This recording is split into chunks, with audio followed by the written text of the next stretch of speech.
Meus queridos irmãos da Rádio Boa Nova, estamos felizes por poder iniciar mais um programa com vocês.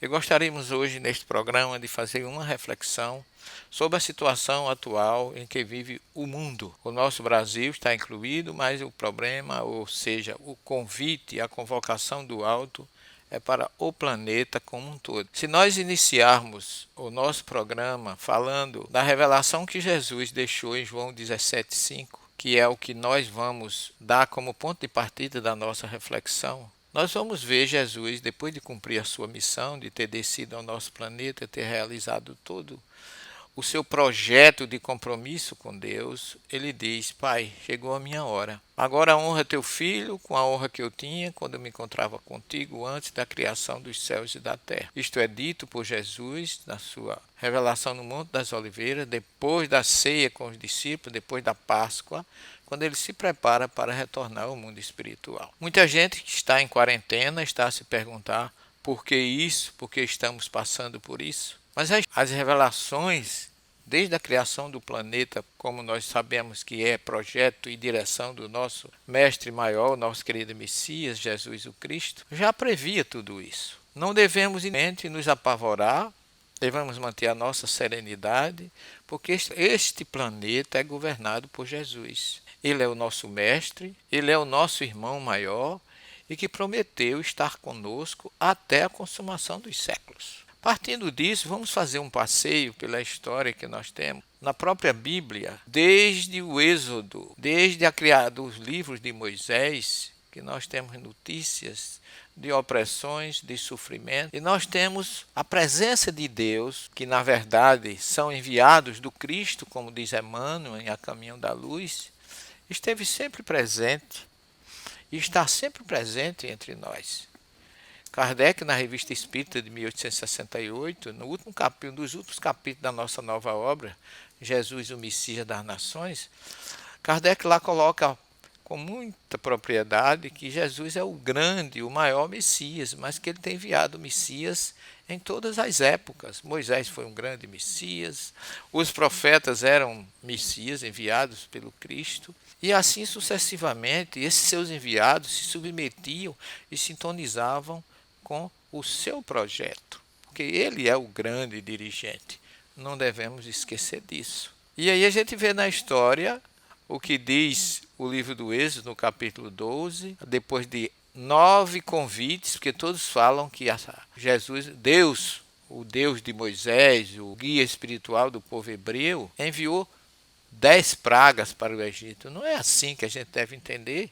Na verdade, eram chamados de Deus para que as pessoas despertassem. Deus não queria destruir os egípcios e fazer com que os hebreus sobrevivessem. Não, a saída dos hebreus pré-estabelecidas, pré-concebidas, através de chamados de Deus para os dirigentes do Egito, que se considera 10 pragas, nada mais eram do que chamados. Deus enviava sinais para o dirigente, o faraó, mas ele não quis aceitar o materialismo, o poder, a imponência, a tirania dos poderosos que acham que são indestrutíveis.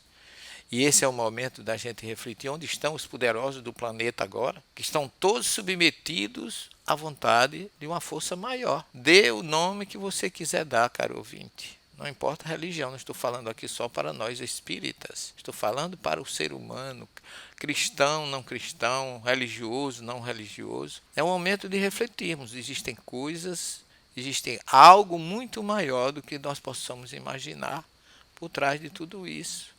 Onde estão as potências, os poderosos, as armas belicosas, adredemente preparadas e aperfeiçoadas para matar, para que servem agora?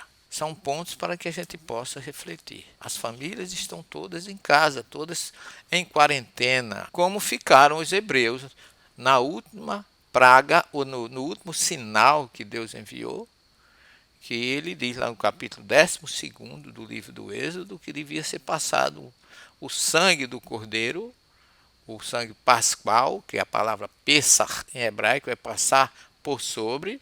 Aquele sangue significava a passagem de Deus por sobre as casas onde estava aquele sangue. Isso foi o sinal que Deus enviou para que os hebreus fossem libertos. E agora Deus também está enviando o sinal para todos nós, para que sejamos libertos do materialismo, do orgulho, do egoísmo, da força, da superioridade, da prepotência. Eu quero lembrar a você que neste momento precisamos refletir que muitas outras situações já aconteceram no nosso planeta. Nós tivemos inúmeras pestes na história que destruíram massas e muita gente.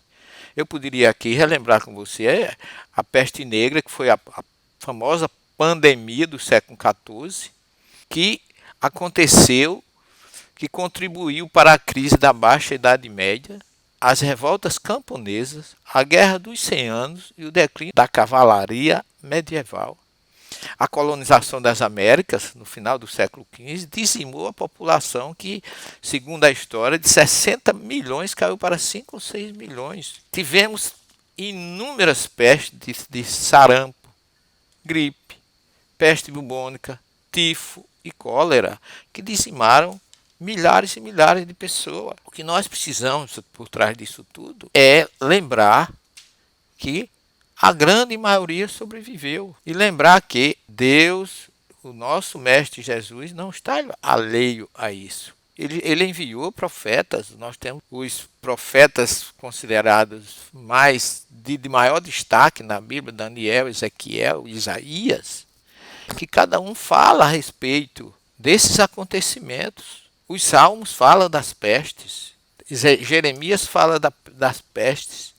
O capítulo 24 do livro de Isaías, ele fala do considerado, do que todos consideram de pequeno Apocalipse, que fala perfeitamente sobre tudo isso.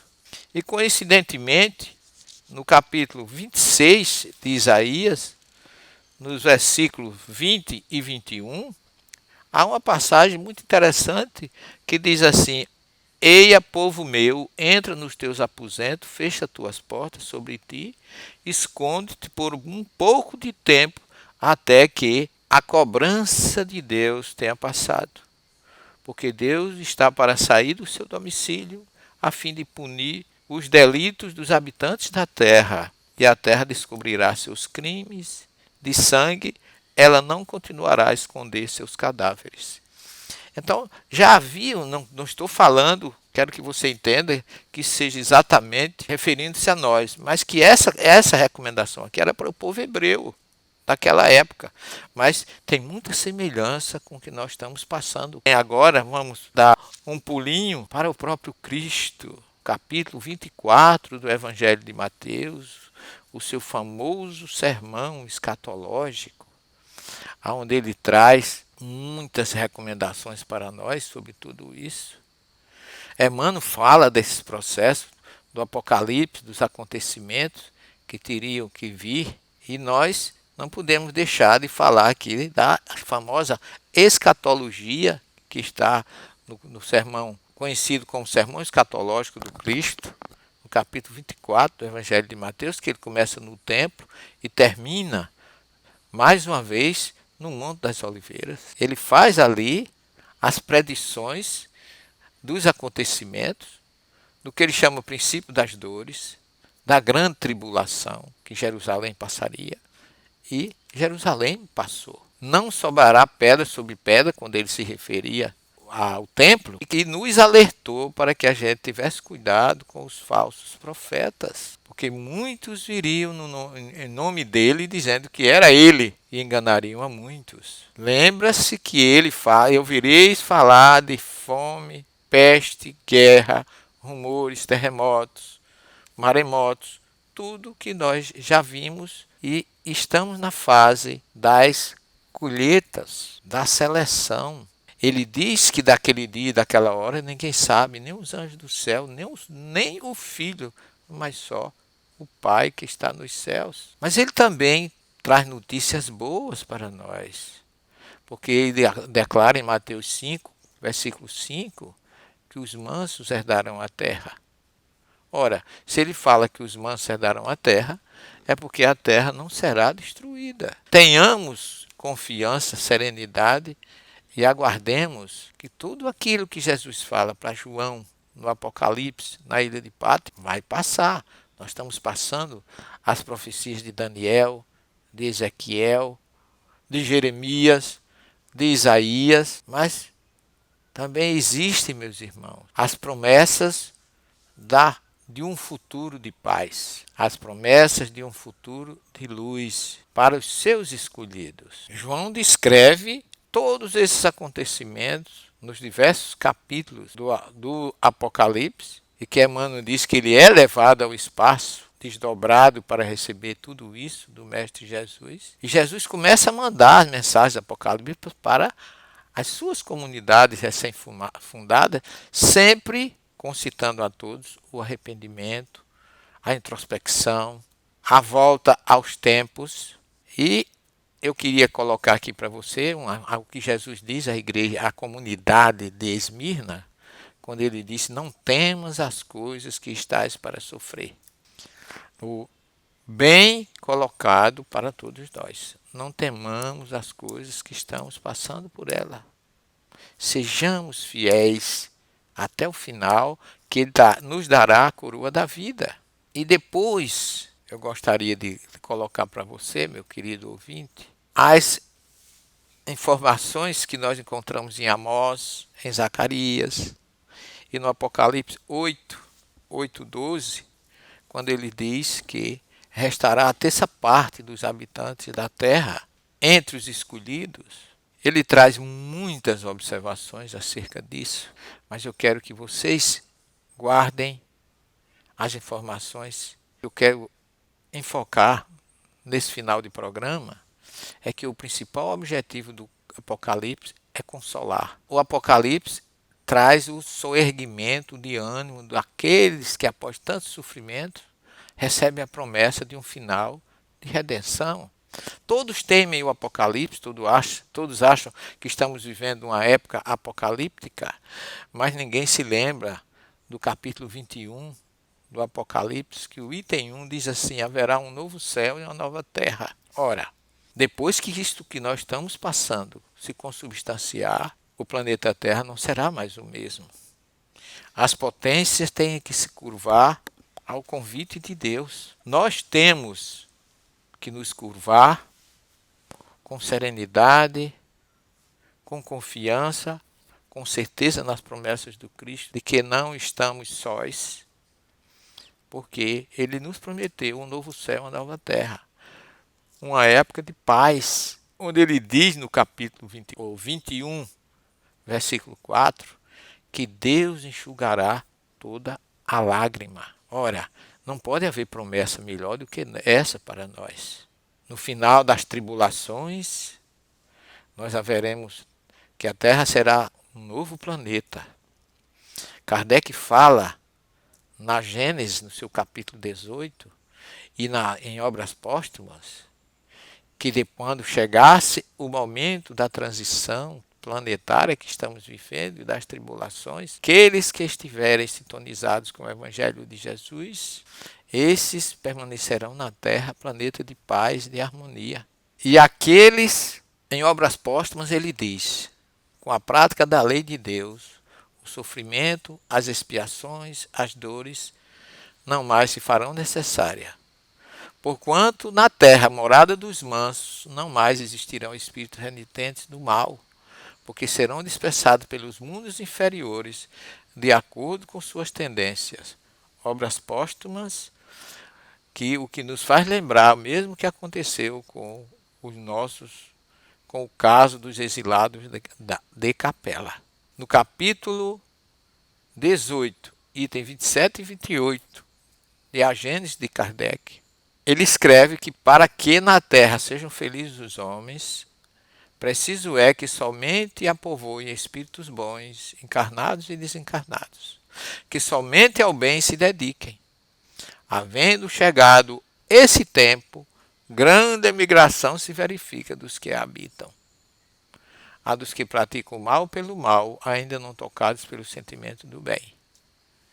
Os quais, já não sendo dignos do planeta transformado, serão excluídos, porque senão lhe ocasionariam de novo perturbação e confusão, e constituiriam obstáculo ao progresso. substituir ilusão, espíritos melhores, que farão que reine em seu seio a justiça, a paz e a fraternidade. Acreditemos nisso, meus irmãos. E eu digo para vocês que quando eu leio esses versículos, quando eu leio essas passagens, que está em Obras Póstumas, que está na Gênesis, eu me lembro de Isaías 65, versículos 24 e 25, que eu vou ler para vocês. Acontecerá então que antes de me invocarem, eu já lhes terei respondido.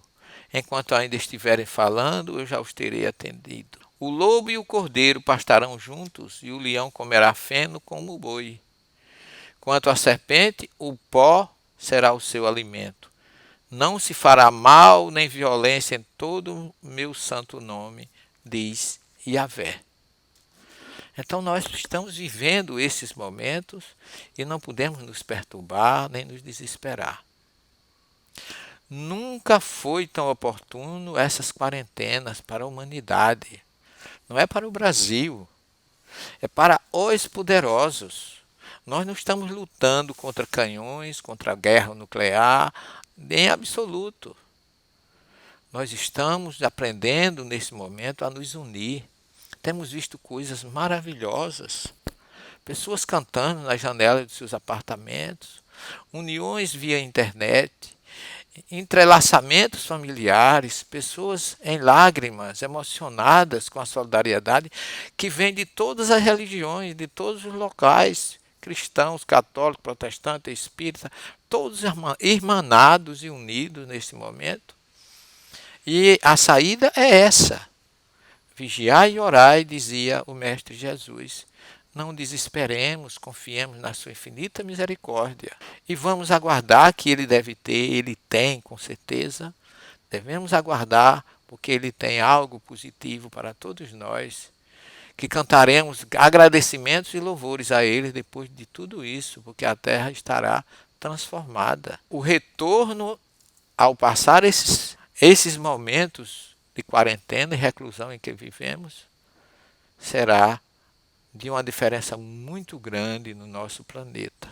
Jesus prometeu que haveria um novo céu, uma nova terra, Deus enxugaria todas as lágrimas e que nós tivéssemos a certeza que Ele estaria conosco até a consumação dos séculos. Eu não vos deixarei sós. Acreditemos nisso, meus irmãos, confiemos e tenhamos plena certeza que assim como tudo passa, este momento tão importante de reflexão e de acolhimento em nossas vidas também passará.